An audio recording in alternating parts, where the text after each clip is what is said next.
Hi అండి. Welcome to Kunda vlogs. ఈరోజు ఉగాది రోజు ఉదయం 3:30కి అంటే బ్రహ్మముహూర్తంలో లేవాలి అంటారు. లేచి మా దేవుడిని కాపు పెట్టాలి. ఇదిగో అంటే నేను అమావాస్య అయింది కదా, అందుకని ఈరోజు శుభ్రం చేసుకోవాలి దేవుడిని. సో ఇప్పుడు శుభ్రం చేయడం అంటే వీధిలో ముగ్గు వేసుకుని చుట్టూరా కాడికి క్లీన్ చేసుకుని ఈ పనులన్నీ వరుసగా 1 బై 1 చేసుకుంటూ వచ్చానన్నమాట. ఇక మా వారిని పిలిచి పువ్వులు కోయమన్నాను. సో మాకు వీధిలో కాస్త ప్లేస్ ఉంది కదా, ఆ ప్లేస్లో గులాబీ, సెంటెడ్ గులాబీ అంటారు, నాటు గులాబీ అని కూడా అంటారు కదా, అది వేసాము. బాగా వస్తుంది పూలు. ఒక్కొక్క రోజు 7-8 పూలు దాకా పూస్తుంది, ఒక్కొక్క రోజు 5-6 పూలు, ఒక్కొక్క రోజు 2 అలా రకరకాలుగా పూస్తూ ఉంటుంది అనమాట. ఈరోజు 1/2 డజన్ పూలు దాకా పూసింది. సో అవన్నీ మా వారి చేత కోయించాను. ఈ పువ్వులు కాకుండా అది ఆయన తలపైన ఉందని చెప్తున్నాను అనమాట. సో పువ్వులు అది చుట్టుపక్కల అందరూ కడిగేసి వాటర్ అలా గుమ్మల్లోకి వచ్చేసింది అనమాట. సో పువ్వులు కోసి చక్కగా గులాబీ పూలు దగ్గర దగ్గరగా ఈసారి 6 పువ్వులు వచ్చాయి ఇవాళ. 6 పూలు గులాబీలు కోయించి, తెల్ల పూలు ఉంటాయన్నమాట కొన్ని. అవి చెట్టులా ముట్టుకోగానే విరిగిపోతుంది. అది ఏం చెట్టు నాకు క్లియర్గా తెలియదు దాని పేరు, బట్ తెల్ల పూలు కూడా బాగుంటాయి. సో ఆ వైట్ ఫ్లవర్స్ని కూడా ఇదిగో చెట్టు అయితే ఇది జస్ట్ ఇలా పట్టుకోగానే విరిగిపోతూ ఉంటుంది కాస్త ఇలా ఉంచాము అంటే. సో ఈ ఫ్లవర్స్ని కూడా కోసుకుని ఇవైపోయి ఇది చూసారా, గులాబీలు తెల్ల పూలు 2 కూడా. గులాబీలు ఇదిగో 6 ఫ్లవర్స్ వచ్చాయి చక్కగా, బాగున్నాయి. సెంటెడ్ గులాబీ అంటారు. అయ్యింది మా వారు స్నానం చేసి, మాకు రోజు వెనకాల సూర్యనారాయణమూర్తి ఉదయిస్తున్న సూర్యుడు కనిపిస్తాడు, ఆయనకి దండం పెట్టుకున్నారు. నేను ఫస్ట్ తులసి పూజ చేసేసుకుని తులసి మాతకు దండం పెట్టేసుకున్నాను. ఎందుకంటే ఇంట్లో దేవుణ్ణి పులికాపు పెట్టాలి కదా, అక్కడ లేట్ అయిపోతుందని ముందు బయట పూజ చేసుకున్నాను. ఇదిగో ఇక దేవుడి పటాలన్నీ తీసి బయట పెట్టి ముందు తడి బట్ట పెట్టి మొత్తం దేవుడి మందిరాన్ని క్లీన్ చేస్తున్నాను అనమాట. దేవుడి మందిరం అంతా తడి బట్టతో శుభ్రంగా తుడుచుకుని మళ్ళీ తిరిగి పద్మం అది వేసుకుని, పద్మం నేను ఏం చేస్తానంటే ఫస్ట్ చాక్పీస్తో వేసేస్తాను. ఎందుకంటే కొంచెం పిండి చీమలు అవి చేసిన అసలు ముగ్గు లేకుండా ఉండకుండా ఉంటుందని ఫస్ట్ చాక్పీస్తో పద్మం వేసేసి ఆ తర్వాత పిండితో మళ్ళీ తిరిగి పద్మం వేశానన్నమాట. ఇవి పద్మం వేసేసిన తర్వాత చక్కగా కూర్చుని దేవుడి పటాలన్నింటినీ క్లీన్ చేసుకుంటున్నాను. ఇక్కడ ఒక విచిత్రం ఏంటి అంటే వీడియో తీసే కష్టాలు.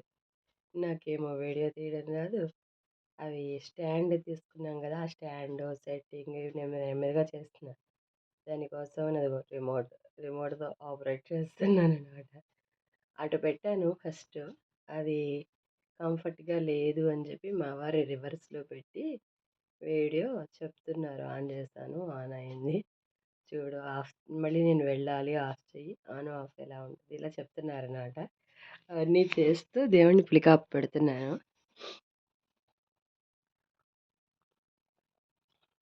ఇప్పుడు ఇక్కడ గంధంలో జవ్వాది వేసాననమాట. జవ్వాది అంటారు కదా పౌడరు, ఆ పౌడర్ని వేసి చక్కగా కలిపి దేవుడి పటాలన్నీ తుడిచేసాను కనుక గంధము, నీళ్లు, జవ్వాది కలిపి పెట్టుకుని దాన్ని ఒక్కొక్క బొట్ట కింద పెట్టి దానిపైన కుంకుమ అద్దుతానమాట.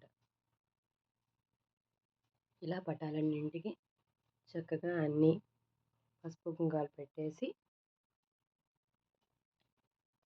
మాకు ఈ రోళ్ళు రోకళ్ళు ఇదివరకు మాకు అందరికీ ఇళ్ళల్లో ఉండేవి కానీ ఇప్పుడు ఉండట్లేదని నేను సరదాగా ఈ చిన్నవి రోళ్ళు, బొమ్మ రోళ్ళు అవి ఉంటాయి కదా, అవి కొనుక్కున్నాను. వాటిని కూడా దేవుడి గుట్లోనే పెడతాను నేను. వాటికి కడిగేసి శుభ్రంగా కాస్త పసుపు కుంకుమ గంధం పెట్టి సెట్ మణంగా రోలు, కుంది రోలు, తిరగలి, సనికిలి ఈ 4 ఉంటాయి. ఈ 4ంటిని కూడా నేను దేవుడి గుట్లోనే పెడతాను. ఎందుకంటే పూర్వం వస్తువులు మనకి ఇప్పుడు లేవు, బట్ పూర్వం ఉన్నాయి, ఇలా ఉండేవి అనేది మనకి తెలిసేందుకు నిదర్శనంగా ఉంటుంది కదా అని అవి అలా నేను దేవుడి గదిలో పెట్టుకుని ఉన్నాను అనమాట. సో ఇదిగో మళ్ళీ రిమోట్ ఆపరేట్ చేస్తున్నా. దేవుడి గుడిలో కింద పెట్టకూడదు అని చెప్పారు ఎవరో. అది విని నేను చక్కగా రోజు కింద ఒక బట్ట కానీ లేకపోతే పేపర్ కానీ ఏదో ఒకటి పరుస్తానమాట దేవుడి గుడిలో. పరిచి చక్కగా జాకెట్ ముక్క పరిచేసాను. ఆ చివర కొంచెం తక్కువైతే వేరే పీస్ కూడా పరిచి నీట్‌గా అక్కడ క్లీన్ చేసి పెట్టుకున్నాను. ఇప్పుడేమో ఇక్కడ గోడకి ఉన్నవి ఏంటి అంటే స్టిక్కర్ మేకులనమాట. గోడకలా స్టిక్కర్‌లాగా అంటించేస్తే మేకు మనకి ఉంటుంది. ఈ రాళ్ళకు మేకులు కొట్టాలంటే కష్టం గదా! సో, దగ్గర దగ్గరగా 1 ఇయర్ నుంచి నేను ఇవే పెట్టాను. మేము ఇంట్లోకొచ్చి 1 ఇయర్ అవుతోంది. 1 ఇయర్ నుంచి అవే వాడుతున్నాను. ఏమి పాడవలేదు, ఊడిపోవట్లేదు. బానే ఉపయోగపడుతున్నాయనే చెప్పచ్చు. సో, అలా మా దేవుడి మందిరాన్ని సర్దుకోవడం అనే ప్రాసెస్‌ని కంప్లీట్ చేసేసుకున్నానన్నమాట. ఇంకిప్పుడు ఈ దేవుడి రూమంతా ఇలా ఈ మేకులన్నింటిని యూజ్ చేసి సర్దేసుకున్నాను కదా!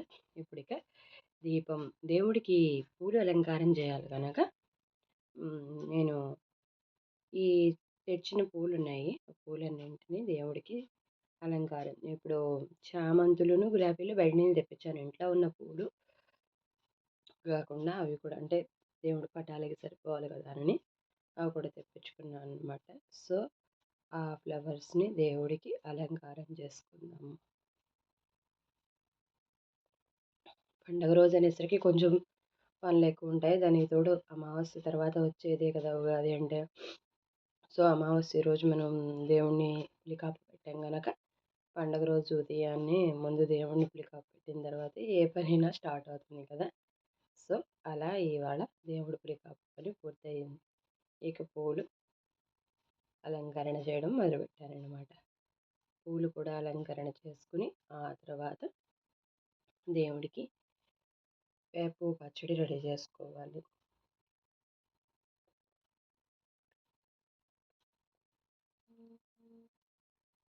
ఇక పిండి వంటలు, వంట పని హడావిడి మొదలైపోతుంది. ఇక్కడి నుంచి దేవుడికి దీపారాధన పూర్తి చేసుకుని ఆ తర్వాత మిగతా వంటల్లోకి వెళ్తాననమాట. సో, మీరందరూ కూడా ఉదయమే లేచి దేవుడిని ఇలాగే శుభ్రం చేసుకున్నారనుకుంటాను. సో, ఇలా అలంకరణ చేసిన తర్వాత దీపారాధనకు ఏర్పాట్లు చేసేసుకున్నాను. ఆవు నెయ్యితో దీపారాధన. నాకు ఆల్రెడీ ఇదివరకు చెప్పే ఉన్నాను గదా! నేను సొంతంగా ఆవు నెయ్యి చేసుకుంటాను అని చెప్పి. సో, అదే ఆవు నెయ్యిని నేనిక్కడ దీపారాధనకి వాడతాను. సో, ఆవు నెయ్యితో దీపారాధనకి ప్రొసీజర్ అంతా రెడీ చేసి అగరబత్తితో దీపారాధనని ముట్టించేసాను. ఇంకా దీపం వెలిగించి రెడీ చేసి పెట్టుకున్న తర్వాత అప్పుడు దేవుడికి ప్రసాదం తయారు చేస్తానన్నమాట.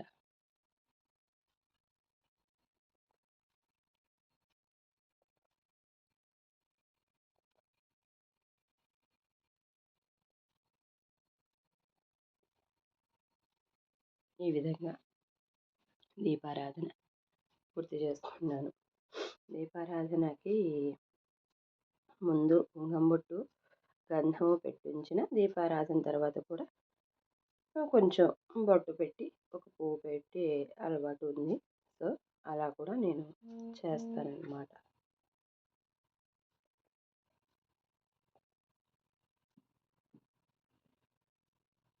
సో, ఈ విధంగా దీపారాధన అలంకరణ కూడా అయిన తర్వాత ధూపం వేసి దేవుడికి నమస్కారం చేసుకున్నాను. ఇక్కడి నుంచి ధూప్ స్టిక్స్ ఉంటాయి కదా, సాంబ్రాణి స్టిక్స్ అవి వెలిగిస్తే ఒక రకమైన పాజిటివ్ వైబ్రేషన్ లాగా ఉంటుంది కనుక చక్కగా ధూప్ స్టిక్స్ వెలిగించి ఇల్లంతా కూడా 4 ముళ్ళ ధూప్ స్టిక్స్ వెలిగించి పెట్టుకున్నాను. ఇప్పుడు ధూప్ స్టిక్స్ కూడా వెలిగించేసాక వేపు పచ్చడి ప్రిపరేషన్ చేస్తున్నాను. చింతపండు పులుసు తీసి రెడీగా పెట్టుకున్నాను అనమాట. చిటికెడు ఉప్పు, మామూలుగా అయితే బెల్లం, మేము ఎర్రకారం వేయను, పచ్చిమిరపకాయలు సన్నగా తరిగి 4 ముక్కలు కారం కోసం పచ్చిమిరపకాయ ముక్కలు వేసాను. వేప పువ్వు అది వచ్చేసరికి ఏంటంటే పువ్వులు వేయను. పువ్వులు కోసి చేత్తో నలిపి రెక్కల్లాగా తీసి చెరిగి అందులో గింజంటి తీసేసి రెక్కలు మాత్రమే వేస్తాను. సో అది అయిపోయిన తర్వాత మామిడికాయ సన్నగా తరిగి పెట్టుకున్నాను. మామిడికాయ ముక్కలు, బనానా అన్నీ కలిపి ప్రసాదం తయారు చేస్తాను అన్నమాట. సో ఇప్పుడు ఆ ప్రసాదాన్ని దేవుడికి నైవేద్యం పెట్టడానికి వచ్చాను. కొబ్బరికాయ కొట్టి చక్కగా దేవుడికి బనానా తెచ్చాను. బనానా నైవేద్యం పెట్టి కొబ్బరికాయ కొట్టి స్టాండ్ పెట్టుకున్నాను. నేల మీద కొడితే మళ్ళీ ఫ్లోర్ పాడవుతుంది అంటారని ఇవాళ బనానా ఫ్రూట్స్ దేవుడికి ప్రసాదం నైవేద్యం పెట్టేస్తున్నాను. అన్న ప్రసాదం నేను విడిగా పెడతాను అనమాట. ఇది అయిపోయిన తర్వాత పూజా కార్యక్రమం అంతా అయిపోయాక వంట అయిన తర్వాత మహానివేదన పిండి వంటలు తర్వాత పెడతాను. ప్రస్తుతానికి ఇంతవరకు నివేదన చేస్తున్నాను. సో అన్నీ రెడీ చేసి ముందు హారతి ఇచ్చేసి దేవుడికి ఆ తర్వాత నివేదన చేసిన తర్వాత కూడా హారతి ఇస్తానన్నమాట.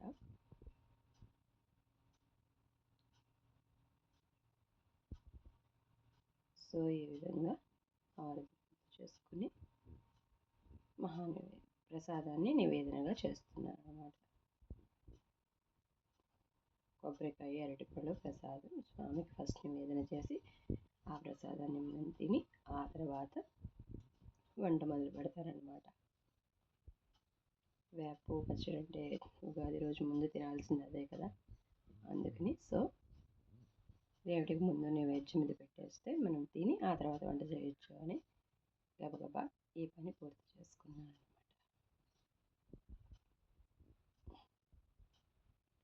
మీరందరూ కూడా వేప పచ్చడి తిన్న తర్వాతే వంట మొదలు పెట్టారా? పూజ నివేదన అని పూర్తి చేసుకున్నాను. ఇప్పుడు మళ్ళీ నివేదన అయింది కనుక తిరిగి మళ్ళీ కర్పూర నీరాజనాన్ని సమర్పించుకొని స్వామికి ఈ నీరాజనం పూర్తి చేసుకున్నాను.